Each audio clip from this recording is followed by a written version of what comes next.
Ultra connectés, les fondateurs de cette entreprise ont senti le coup venir. Le numérique, ils sont tombés dedans il y a 20 ans. À l'époque, pas de Google, le mot geek n'existait pas, Internet tournait au ralenti. Le digital, c'est leur monde.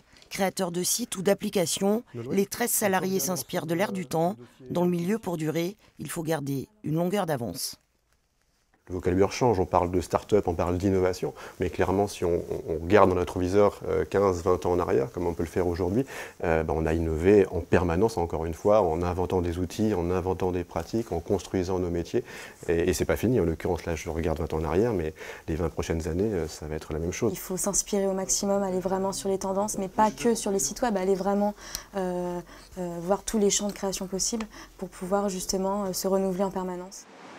Ce grossiste livre la plupart des restaurateurs nantais. Pour améliorer et fiabiliser son système de commande, il souhaite s'appuyer sur les technologies d'aujourd'hui.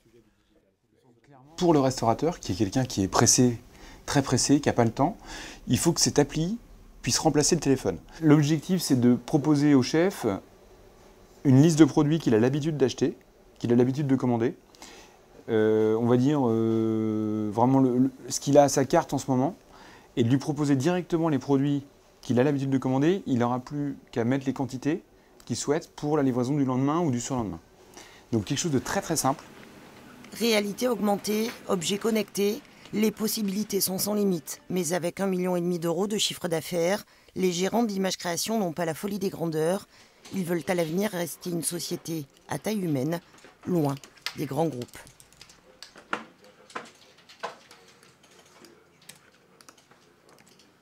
En groupe.